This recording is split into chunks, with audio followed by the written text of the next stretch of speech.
திருக்கல்யாணத்துக்கு பிரத்யேகமா மீனாட்சிக்கு தங்கத்துல நேர்கிடம் சாத்துப்படி பண்ணுவா. மாணிக்க மூக்குத்தி சாத்துப்படி பண்ணிருப்பா.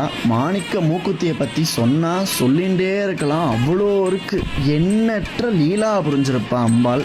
அந்த மூக்குத்தியில ஒரு முத்து புல்லாக்கு தொங்கும். அம்பாளை ஏழை பண்றச்ச அந்த முத்து புல்லாக்கு ஆடும். அதை பார்த்து ரசிக்கிறதுக்கே கோடான கோடி பேர் இருக்கா. ரெண்டு சைட்லயும் பார்த்தேன்னா தங்க மகர குண்டலம் போட்டிருப்பா. அப்படியே கீழே வந்தேன்னா அம்பாளுக்கு ஸ்வர்ண கவசத்தை சாத்துப்படி பண்ணியிருப்பா. திருக்கல்யாணத்துக்கு வஸ்திரம் என்னன்னு பார்த்தேன்னா சல்லா வஸ்திரம்னு சொல்லுவா.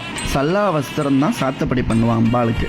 சல்லா வஸ்திரம்னா அது ஒரு லேசாக நெட்டு மாதிரி துணி இருக்கும். கழுத்துக்கு கீழே வைர அட்டிகை, திருமார்பல நவ ரத்தினங்களால் செய்யப்பட்ட பொட்டு தாலி, அதுக்கு கீழே பார்த்தேன்னா வைரம், வைடூரியம், முத்து, மரகதம், மாணிக்கம், பவளம், நீலம் சமஸ்த பதக்கத்தை சாத்திண்டு யக்னோபவேதத்தை சாத்தியிருப்பா. 2 கைகள் லோலஹஸ்தம், சுகஹஸ்தம், வலது கையில் நீலோத்பல புஷ்பம், அந்த புஷ்பத்துக்கு மேலே ஸ்வர்ண கிளி, அதாவது பஞ்சவர்ண கிளின்னு சொல்லுவாள். அப்படியே அம்பாளை பார்த்தா சர்வாபரண பூஷிரியாக இருப்பாள். மீனாட்சி அம்பாள் திருமேனியே மந்திரஸ்வரூபம் தான்.